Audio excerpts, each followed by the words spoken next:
حق کیا؟ تیسرا حق یہ ہے کہ قرآن مجید کو کچھ نہ کچھ حصہ اپنے سینوں میں محفوظ کرتا. یہ نور ہے، سراپا نور ہے. اب وہ کیا ہے؟ نبی پاک صلی اللہ علیہ وسلم نے ارشاد فرمایا کہ وہ بندہ کہ یقرأ القرآن وحفظ لہ، کہ جو بندہ قرآن پڑھتا ہے اور اس نے اس کو یاد کیا ہوا ہے، مع السفرۃ الکرام البررہ، اللہ تبارک و تعالیٰ کے عزت دار فرشتوں کے ساتھ ہوگا. اللہ کچھ نہ کچھ قرآن کا حصہ یاد کرتا. کوئی ایک روایت ہے جس کے اوپر بعض علماء نے کلام بھی کیا ہے اور بعض اس کو حسن بھی کہتے ہیں. وہ روایت میں ذکر کر دیتا ہوں کہ قیامت والے دن حکم دیا جائے گا کہ قرآن مجید پڑھتا چلا جا، کما ترتل فی الدنیا، جیسے تو دنیا کے اندر پڑھتا تھا.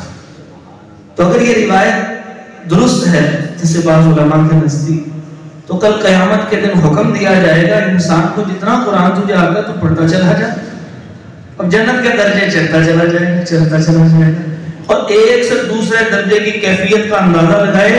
ایک جنتی، میں نے پچھلے درس میں ایک دفعہ عرض بھی کیا تھا سارے جنت کے منظر کو، کہ ایک جنتی کو انتہائی پیاری خوشبو آئے گی. وہ کہے گا یا اللہ یہ کہاں سے آئی ہے، کبھی میری جنت میں تو ایسی نہیں تھی.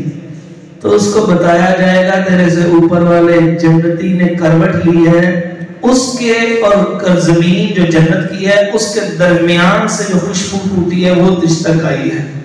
تیری جنت کی ساری نعمتوں سے زیادہ بہترین خوشبو ہے. کہے یا اللہ وہ کتنا وہ عمل کرتا رہا ہوگا. اس کو بتایا جائے گا ایک سبحان اللہ اس نے تجھ سے زیادہ کہا. تب وہ درجات چڑھتا چلا جائے، چڑھتا چلا جائے. کچھ نہ کچھ قرآن یاد رکھے. جب کسی بندے نے اگر قرآن یاد کرنا ہو تو میں اس کو ایک گزارش کر سکتا ہوں اس تیسرے حق سے متعلق. یہ عموماً جو قرآن یاد کیا جاتا ہے یہ 16 سطر ہوتا ہے ہمارا، اور 18 صفحات ہوتے ہیں. 549 صفحات کے اوپر ہے یہ قرآن مجید، اور 288 جو ہے وہ سطریں ہوتی ہیں ایک پارے کی. آپ ارادہ کر لیں ایک لائن روز یاد کرنی ہے، 10-15 منٹ اس کو ایک لائن کو پڑھتے جائیں، ایک سطر کو 10-15 منٹ، کوئی زیادہ نہیں.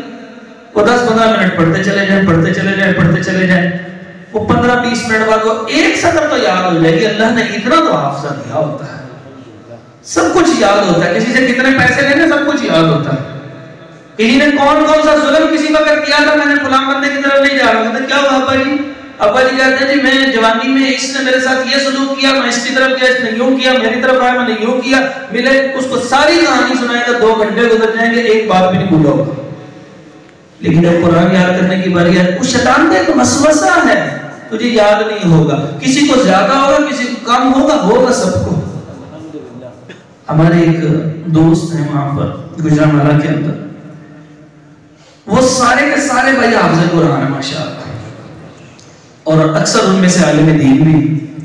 کہنے لگے ایک دن میرے والد صاحب 57 سال کی ان کی عمر ہو گئی، تو وہ کہنے لگے یار میرے سارے ہی پتر حافظ نے اور میں قرآن ہی نہیں آتا. میں قرآن خوبصورت پڑھتے تھے اوپر سے دیکھ کے، کہتے ہیں حفظ نہیں ہے. کہنے بس میری زندگی کا مقصد ہے، میں نے دنیا کا کوئی کام نہیں کرنا، کوئی مجبوری نہیں، میں نے قرآن حفظ کرنا ہے. 60 سال کی عمر میں پہنچے تو قرآن ان کو پکا یاد ہے. سبحان اللہ. یہ موجودہ وقت کی بات بتا رہا ہوں. اور وہ بابا جی بھی زندہ بھی ہیں، تقریباً 70 سال اس وقت ان کی عمر ہو چکی ہے، اور وہ بھی حیات ہیں ماشاءاللہ. میں ملاقات ہوئی، یہ کوئی سنی سنائی کہانی نہیں بتا رہا آپ کو. یہ انسان کے اوپر ہوتا ہے، انسان کی ول ہوتی ہے، انسان کی وہ ول پار ہوتی ہے کہ میں نے یہ کام کرنا ہے. اللہ تبارک و تعالیٰ نے آپ کے دماغ کو بڑا ہی مضبوط بنایا ہے. آپ کہیں میں نے یہ کرنا ہے انشاءاللہ ہو جائے گا. روز کی ایک سطر یاد کر لیں، روز کی ایک سطر. چھٹی والے دن کو نکالنا ہے، اور ایک سال میں 52 چھٹیاں ہوتی ہیں وہ نکالنا ہے. 15-20 چھٹیاں اضافی نکال دیں، انسان بیمار بھی ہو جاتا ہے، اب بھی 288 دن آپ کے پاس سال میں بچ جائیں گے، اور جو 288 دنوں میں ایک پارہ آپ کو یاد ہو جائے گا. ایک بزرگ مجھے ملے، میں نے کہا آپ کو قرآن مجید یاد ہے؟ آپ کافی پڑھتے رہتے ہیں. کہتے نہیں یار مجھے 7 پارے یاد ہیں. میں نے کہا 7 پارے کا بھی یہ کون سا وظیفہ ہے 7 پارے کا؟ آپ کو منزل تھی آپ کی؟ کہنے لگے نہیں، میرا دل کرتا تھا جب میں لوگوں کو تہجد میں قرآن پڑھتے دیکھتا تھا تو میرا آتا نہیں تھا، میں نے اللہ تبارک و تعالیٰ کے آگے ہاتھ جوڑے، دعا مانگی، یا اللہ مجھے کم از کم 7 پارے یاد کروا دے، میں ہر روز تہجد میں 1 پارہ تو تجھے سنا دوں گا، تو میں اللہ کو سنانا چاہتا ہوں۔ اللہ اکبر۔ ان احدکم اذا صلی یناجی ربہ، نبی پاک صلی اللہ علیہ وسلم فرمایا تم میں سے جب کوئی شخص نماز پڑھتا ہے تو اللہ تعالیٰ سے باتیں کر رہا ہوتا ہے، تو وہ اللہ تعالیٰ کو سنا رہا ہوتا ہے۔ تو قرآن جس وقت پڑھ رہا ہے وہ اللہ تعالیٰ کو سنا رہا ہے، اصل میں وہ اللہ تعالیٰ کی باتیں ہیں جو اللہ تعالیٰ کو سنا رہا ہے، اللہ کے سامنے پڑھ رہا ہے۔ یہ تیسرا حق تھا۔ چوتھا حق، قرآن مجید کا کچھ حصہ یاد تو کیا لیکن پڑھنا آپ نے پورا قرآن ہے، تلاوت کرے قرآن مجید کی۔ قرآن مجید میں آتا ہے کہ وہ نیک لوگ ہیں کہ جو یتلونہ حق تلاوتہ، کہ جو تلاوت کا حق ادا کرتے ہیں۔ وہ تلاوت کا حق کیا ہے؟ تلاوت کے بہت سے حقوق علماء نے لکھے ہیں، اس میں ایک حق یہ لکھا ہے کہ قرآن کے کسی ایک حصے کو خاص نہ کیا جائے بلکہ شروع سے لے کے آخر تک تھوڑا تھوڑا کر کے اس کو پڑھتے جایا جائے۔ اس کا دوسرا حق تلاوت کا یہ ہے کہ اللہ تعالیٰ سے محبت کی امید، محبت کرتے ہوئے اور ثواب کی امید رکھتے ہوئے قرآن مجید کی تلاوت کی جائے۔ آپ کے سامنے مشہور حدیث ہے، نبی مکرم صلی اللہ علیہ وسلم نے ارشاد فرمایا میں یہ نہیں کہتا کہ الف لام میم ایک حرف ہے، بلکہ الف الگ ہے، لام الگ ہے اور میم الگ حرف ہے، اور ہر حرف پہ 10 نیکی ہے۔ دنیا میں کوئی ایسی چیز نہیں ہے حتیٰ کہ درود شریف کے بھی وہ فضائل نہیں ہیں جو قرآن مجید پڑھنے کے۔ اب ایک دفعہ درود شریف پڑھتے ہیں تو کتنی نیکیاں ملتی ہیں؟ 10 نیکیاں ملتی ہیں۔ کم از کم چھوٹے سے چھوٹا مختصر سے مختصر درود کیا ہے؟ صلی اللہ علیہ وسلم، یہ سب سے مختصر ہے۔ اب اس کے اندر تقریباً کتنے حروف ہیں؟ صلی اللہ علیہ وسلم، اب کتنے حروف اس کے اندر پڑھیں گے تو 10 نیکیاں ملیں گی، جبکہ الف لام میم 30 نیکیاں یہیں پہ مل گئی۔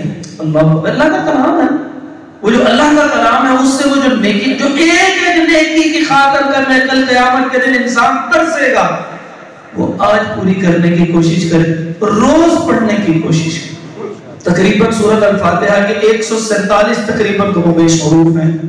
147 حروف کا کیا مطلب ہوا کہ آپ نے بسم اللہ الرحمن الرحیم الحمدللہ رب العالمین سے لے کے والضالین یہاں تک پڑھ لیا تو آپ کو تقریباً 1500 نیکیاں آپ کے کھاتے کے اندر جا رہی ہیں۔ اللہ اکبر۔ قل هو اللہ احد پڑھ لیں تقریباً 1000 نیکیاں آپ کے کھاتے کے اندر جا رہی ہیں۔ کتنی بڑی بڑی نیکیاں ہیں۔ انا اعطیناک الکوثر پڑھ لیں تقریباً 600-700 نیکیاں آپ کے پاس آ رہی ہیں۔ تو آپ اگر دیکھیں قرآن مجید کو تو تھوڑا پڑھتے جائیں گے، اللہ تبارک و تعالیٰ آپ کو نیکیاں عطا فرماتا جائے۔ تو یہ ارادہ کریں رات کو سونے سے پہلے بھی، بلکہ ہر نماز کے ساتھ کچھ نہ کچھ قرآن پڑھیں۔ نماز کے اندر ہم قرآن پڑھتے ہوتے ہیں تو یہ تلاوت ہے، اس کا چوتھا حق ہے۔ اور تلاوت کے حقوق میں ایک حق یہ ہے کہ قرآن مجید کو غلطی سے پاک پڑھا جائے اور خوبصورت پڑھا جائے۔ نبی مکرم صلی اللہ علیہ وسلم نے ارشاد فرمایا من لم یغن بالقرآن فلیس منا، جو بندہ قرآن کو خوبصورت نہیں پڑھتا یعنی وہ کوشش نہیں کرتا، فرمایا اس کا ہمارا کوئی تعلق نہیں ہے۔ جتنا کر سکتا ہے اتنی کوشش کو ضرور کرے، کم از کم اس گناہ سے تو بچے جو قرآن پڑھتے ہوئے تلاوت کے دوران ہم کر رہے ہیں۔ میں آپ کے سامنے کچھ گناہوں کا تذکرہ کرتا ہوں قرآن کی تلاوت کے دوران۔ میں بلکہ قاری صاحب سے اس حوالے سے اجازت بھی طلب کر رہا تھا اور پھر بات نہیں ہو سکی، ورنہ میں آپ کے سامنے پروجیکٹر لے کے آتا اور آپ کو دکھاتا کچھ کہ ہماری غلطیاں کتنی ہیں اور ان کے نتیجے کتنے بڑے نکلتے ہیں گناہ کے۔ ہم ایک لفظ پڑھتے ہیں علیم، آئین کے ساتھ علیم، یہ وسط حلق سے علیم، پڑھے میرے ساتھ علیم، ایک لفظ ہے علیم، فرق کیا ہے آئین کا؟ علیم اور علیم دونوں کا فرق سمجھے۔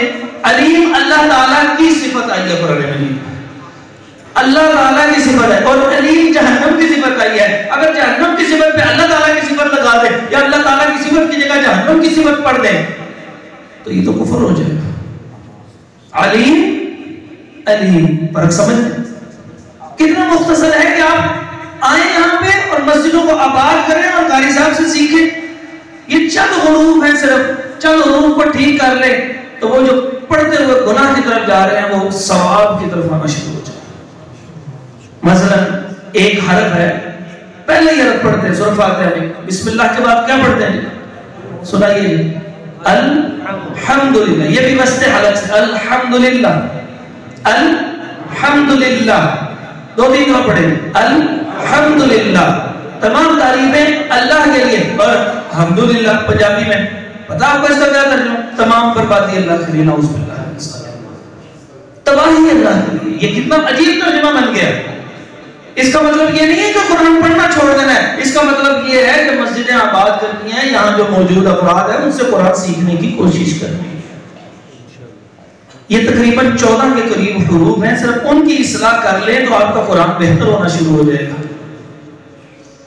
ایک اور مثال، ایک لفظ ہے قلب، قاف، قلب موٹا، قلب، اس کا مطلب ہوتا ہے دل.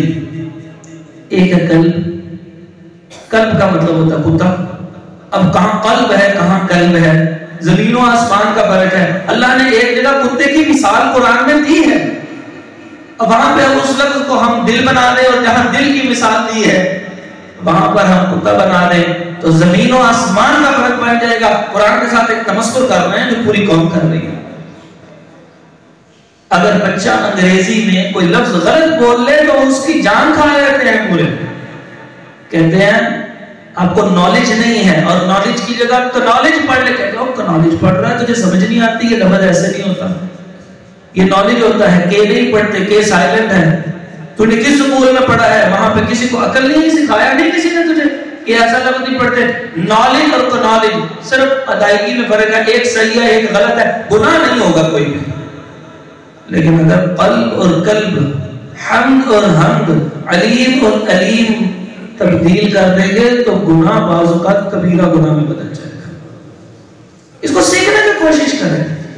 قرآن مجید کا چوتھا حق ہے تلاوت کریں اور گناہ سے بچنے کی کوشش کریں. زندگی میں تہیا کریں، ایک وقت دے رہا ہے قرآن کو سیکھنے کے لیے. اس کا پانچواں حق وہ یہ ہے کہ قرآن مجید کو سیکھنے کی کوشش کریں.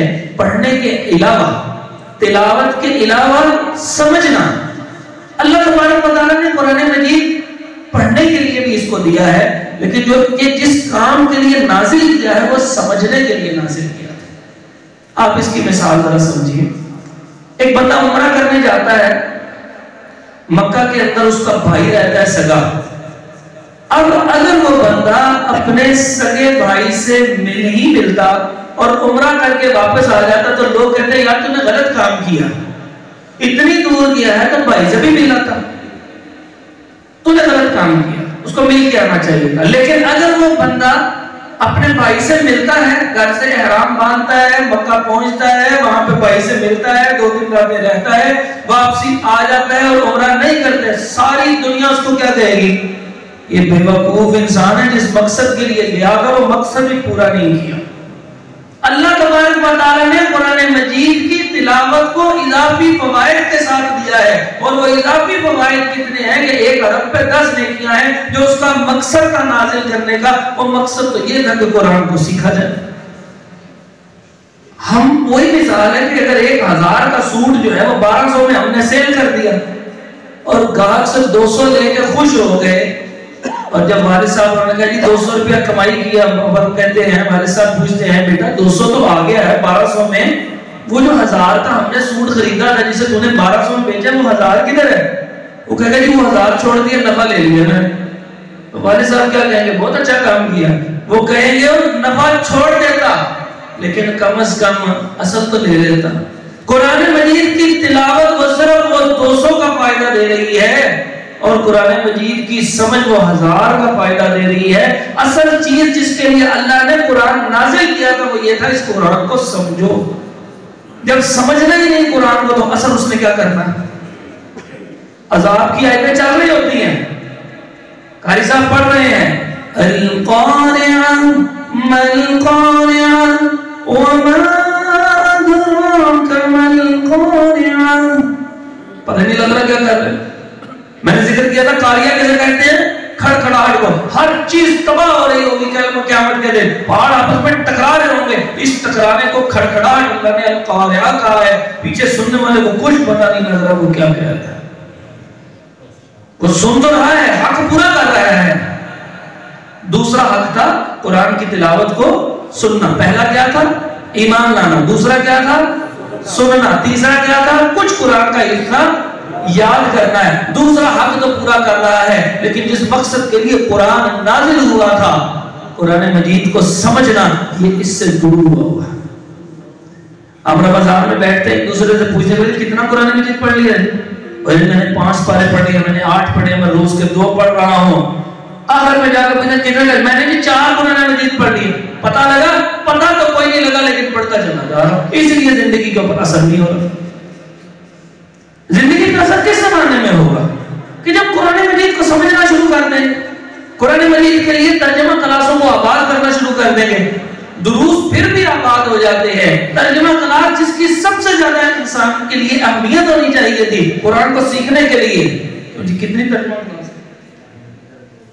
کتنے؟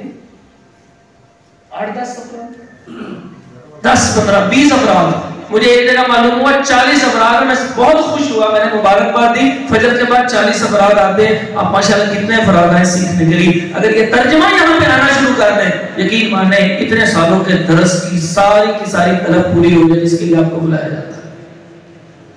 تہیہ کر لیں کہ فجر کی نماز، عشاء کی نماز، جو وقت میسر، جو اس وقت کا عالم دین آپ کو وقت دے، اس کے ساتھ نظام و تلمس طے کرتے ہوئے اس سے قرآن سیکھنے کی کوشش کریں۔ مقصد کیا تھا قرآن کا؟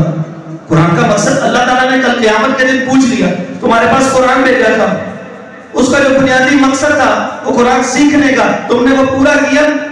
تم نے ساری اس دنیا کو سیکھ لیا ہے، کاروبار کے تمام امور تمہیں آتے ہیں، ایچی پیچی ہر چیز تمہیں پتا ہے، تمہیں کوئی غلط سودا فروخت نہیں کر سکتا، اتنے تم سمجھدار ہو، لوگ رشتہ داریوں کے معاملے میں تم سے مشورے کرتے ہیں، لوگ کاروبار کے معاملے میں تم سے مشورے کرتے ہیں، ہر چیز تمہیں آتی ہے، نہیں آتا قرآن مجید کا ترجمہ نہیں آتا، قل هو اللہ احد کا ترجمہ صحیح نہیں آتا،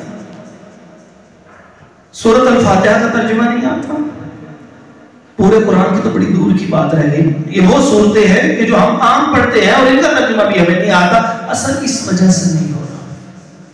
اللہ تبارک و تعالیٰ کا قرآن سیکھنے والوں کے لیے انعامات ہیں، سیکھنے والوں کے لیے، عمل بڑی اگلی بات، صرف سیکھنے والوں کے لیے۔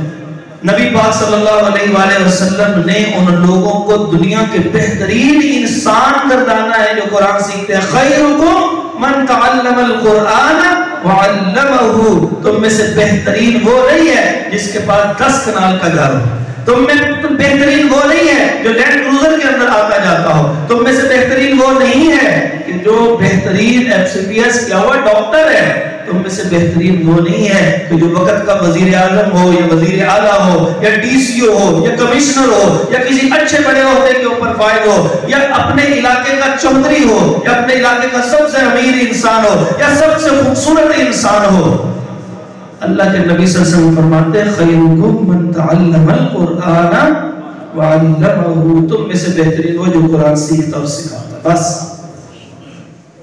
وقت گزرتا جا رہا ہے، ہمارے نہ جانے کس گلی میں زندگی کی شام ہو جائے، لمحے کا پتہ نہیں ہے اور قرآن سیکھنے کا ارادہ بھی کوئی نہیں ہے، تو نسلیں کیوں خراب نہیں ہوں گی؟ قرآن سیکھنے کا ارادہ کریں۔ پہلا انعام جو ملتا ہے وہ کیا ملتا ہے کہ اللہ کے نبی صلی اللہ علیہ وسلم کی طرف سے سرٹیفکیٹ ملتا ہے تم بہترین انسان۔ اس کے بعد اگلا سرٹیفکیٹ کیا ملتا ہے؟ نبی پاک صلی اللہ علیہ وسلم نے ارشاد فرمایا کہ وہ قوم کہ جو کسی اللہ کے گھروں میں سے کسی گھر میں اکٹھی ہوتی ہے، یتدارسونہ، وہاں پر قرآن مجید کے درس و تدریس سیکھنے سکھانے کا عمل جاری رکھتی ہے، تو نبی پاک صلی اللہ علیہ وسلم فرماتے ہیں کہ ان کے اوپر اللہ کے انعامات میں سے پہلا انعام کیا ہوتا ہے؟ اللہ تبارک و تعالیٰ ان پر سکینت و سکون نازل فرما دیتے ہیں، ڈپریشن دور، دماغی امراض کے جتنے ڈاکٹر ہیں وہ فارغ ہو جائیں گے جب آپ قرآن کی تلاوت شروع کر دیں۔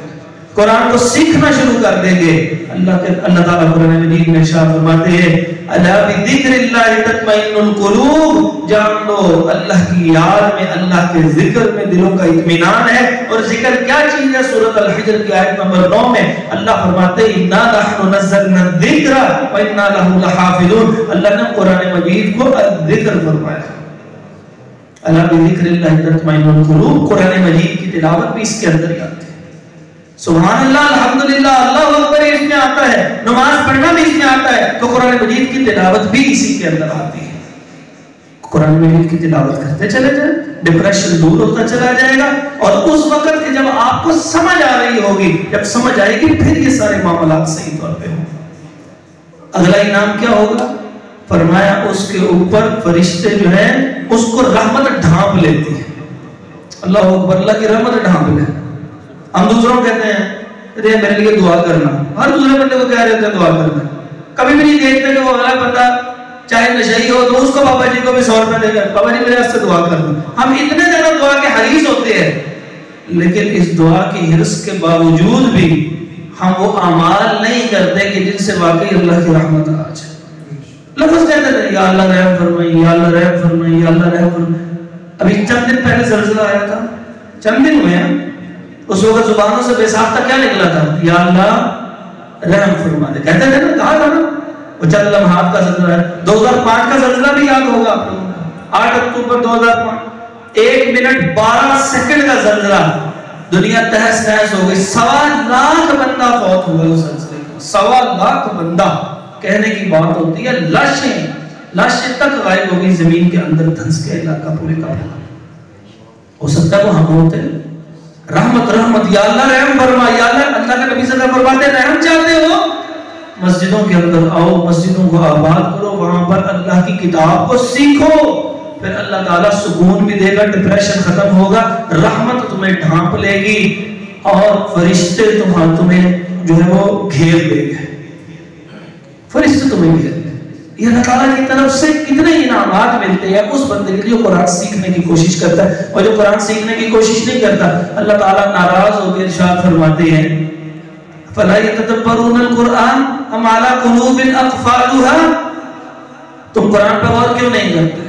تمہارے دلوں کے اوپر تالے لگے ہوئے ہیں، کیوں قرآن پر غور نہیں کرتے؟ ڈانٹ رہے ہیں اللہ رب العزت۔ آپ نے کسی کو کوئی کام کہا، وہ آپ کا ملازم ہے اور کام نہیں کرتا، تو آپ اس کو پھولوں کے ہاتھ پہنائیں گے، آپ اس کو ڈانٹیں گے؟ اللہ تبارک و تعالیٰ نے قرآن مجید کو سمجھنے کا حکم دیا ہے، جب ہم نہیں سمجھتے اللہ ڈانٹ رہے ہیں۔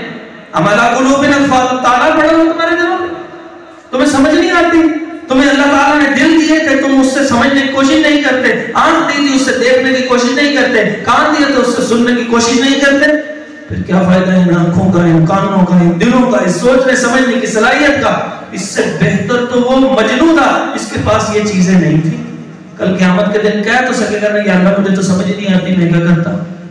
جن کو ساری سمجھ آتی ہے، پوری دنیا کی سمجھ آئے، ان کو نہیں سمجھ تو کس چیز کی آج نہیں سمجھ؟ قرآن مجید کی سمجھ۔ توبہ کر کے نکلیں ہم لوگ کہ انشاءاللہ قرآن مجید کو اس رمضان میں کم از کم ترجمہ پڑھیں گے، اور اس کے بعد خود پڑھنے کے بعد روٹین سے قاری صاحب سے انشاءاللہ سیکھیں گے، انشاءاللہ سیکھیں۔ یہ شیطانی وسوسہ ہے، اللہ تعالیٰ جو بات کہے وہ سچی ہوتی ہے، اور انسان جو بات سوچے وہ جھوٹی ہو سکتی ہے۔ اللہ تعالیٰ قرآن مجید میں کیا ارشاد فرماتے ہیں؟ وَلَقَدْ يَسَّرْنَا الْقُرْآنَ، اللہ فرماتے ہیں ہم نے قرآن کو آسان کر دیا ہے۔ ہم کہتے ہیں قرآن سمجھ نہیں آتا، قرآن کیوں نہیں سمجھ میں آئے گا؟ قرآن کو اللہ نے آسان کیا، اللہ تو چیلنج کر رہے ہیں، میں کہتا ہوں آسان کیا، اللہ فرماتا ہے تم کیسے کہتے ہو قرآن سمجھ نہیں آ رہا؟ کوشش کرو سمجھ آ جائے گا، آزمائش چل رہی ہے۔ اس سے اگلا چھٹا حق جو ہے وہ ہے کہ قرآن مجید جو سمجھ لیا آپ اس کے اوپر عمل کرنا ہے۔ اب عمل کی باری آئے گی، جب آپ عمل کریں گے تو نبی پاک صلی اللہ علیہ وسلم فرمایا قرآن حجت لک، تیرے لیے ایک حجت بن جائے گی، تیرے لیے جو ہے وہ شفاعت بن جائے گی۔ قرآن آگے شفاعت کرے گا، یا اللہ اس کو بخش دے، یا اللہ اس کو بخش دے، یا اللہ اس کو بخش دے، اس نے مجھ پہ عمل کیا، وہ آگے کہے گا۔ اور جو بندہ قرآن پہ عمل نہیں کرے گا اللہ تعالیٰ فرماتے ہیں من اعرض عن ذکری فإن له معیشة ضنکا ونحشره یوم القیامة اعما، دنیا کے اندر دنیا کے مال کی وجہ سے ہم قرآن کو سیکھنے کے لیے وقت نہیں نکال سک رہے، مال کی وجہ سے بھی صبح جاتے ہیں شام کو آتے ہیں، حلال رزق کماتے ہیں، بہت اچھی بات ہے، حرام کمائیں گے اور نقصان ہوگا، لیکن حلال رزق کمانے میں اتنے مہر ہو گئے کہ قرآن سیکھنے کا وقت نہیں ہے۔ اللہ تعالیٰ فرماتے ہیں کماتے رہو جتنا تم نے کمانا ہے، معیشت غن کا، معیشت میرے ہاتھ میں ہے، وہ تنگ کر دوں گا۔ تنگی کس قسم کی ہوتی ہے؟ تنگی 3 قسم کی ہوتی ہے۔ پہلی تنگی یہ ہوتی ہے کہ اللہ تبارک و تعالیٰ اس کا رزق پورے کا پورا چھین لیں گے، وہ خالی محنت کرتا رہے گا، سب کچھ دنیا میں ہی تباہ ہو جائے گا۔ اور اگر عمل نہیں کرو گے تو دوسری تنگی معیشت کی کیا ملے گی؟ اگر اللہ تعالیٰ نے کچھ دیا بھی ہوگا تو اس کے اندر اللہ تبارک و تعالیٰ ایسی برکت اٹھا لیں گے کہ تم لاکھ کماؤ گے 2 لاکھ کا خرچہ ہو جائے گا، 10 لاکھ کماؤ گے تیری خواہشات اتنی بڑھ جائیں گی، اتنی بڑھ جائیں گی، تیری خواہشات 10 کروڑ کی ہو جائیں گی۔ تو وہ جو برکت ہے وہ اس مال میں سے نکال دیں گے۔ یہ ہے معیشت کی تنگی۔ اور تیسری تنگی یہ ہے کہ اللہ تبارک و تعالیٰ ایسے بدبخت اس پہ مسلط کر دیں گے جو تیری ہی کمائی تجھ سے چھین لیں گے۔ کئی ایسے افراد موجود ہیں، فیکٹریوں کے مالک موجود ہیں، اولادیں نسلیں بڑی ہوتی ہیں، باپ سے چھین لیتے ہیں۔ کیا کہہ رہے ہوتے ہیں؟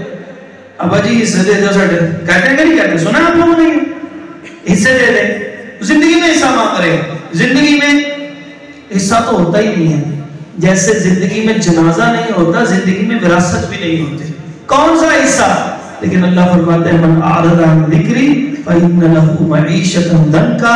بعض اوقات ایسے ہوتا ہے کہ انسان کما کے بہت کچھ کما چکا ہوتا ہے، لیکن اللہ تبارک و تعالیٰ کی نافرمانی اتنی کرتا ہے، عمل سے اتنا دور ہوتا ہے، اللہ ہے وہ بندے مسلط کر دیتا ہے جو مال کو اس سے چھین لیتے ہیں، پھر وہ محتاجی کی بقیہ زندگی گزارتا ہے، کروڑوں اربوں کمایا ہوتا ہے لیکن ہوتا وہ محتاج ہے۔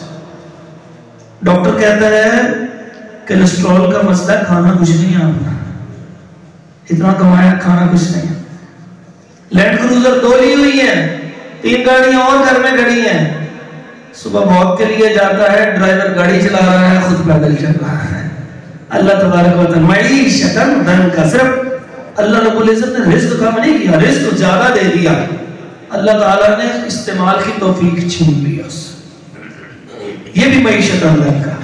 اور بھی فرمائے دنیا آخرت بھی سن لو، وَنَحْشُرُهُ يَوْمَ الْقِيَامَةِ أَعْمَى، قیامت کے دن آئے گا آنکھیں کھلی ہوں گی، نظر کچھ نہیں آ رہا ہوگا اس کو، وہ اس کو کچھ نظر نہیں آ رہا، ادھر جانا ہے ادھر جانا، ادھر جانا ادھر جانا، بالکل کچھ نظر نہیں آ رہا۔ وہ یا کہے گا یا اللہ قد كنت بصیرا، یا اللہ میری آنکھیں ہوتی تھی، مجھے تو نظر آتا ہوتا تھا، میں تو دنیا میں اندھا تو نہیں تھا۔ اللہ تبارک و تعالیٰ فرمائیں گے دنیا میں تو نے ہمیں بلا دیا، آج تجھے ہم نے بلا دیا۔ اللہ اکبر۔ اللہ ہمیں وہ دن نہ دکھائے کہ قرآن موجود ہو، قرآن کی سمجھ بھی آ جائے اور ہم اس کے اوپر عمل نہ کریں۔ اللہ ہمیں اس پہ عمل کرنے والا بناتا ہے۔ اور آخری اور 7واں حق وہ یہ ہے کہ قرآن جو سیکھ لیا ہے، قرآن پر ایمان لائے۔ اگلا حق کیا تھا؟ اس کو سننا ہے روٹین سے۔ تیسرا حق کیا تھا؟ کچھ نہ کچھ قرآن مجید کو انشاءاللہ یاد کرنا ہے۔ چوتھا حق کیا تھا؟ تلاوت کرنی، اور تلاوت کے حقوق کے ساتھ تلاوت کرنی ہے انشاءاللہ، غلطیاں دور کرنے کی کوشش کرنی ہے، وقت نکالیں گے نا آپ کو انشاءاللہ۔ اس کے بعد 5واں حق کیا تھا؟ قرآن مجید کو سمجھنا ہے۔ چھٹا کیا تھا؟ اس پر عمل کرنا ہے۔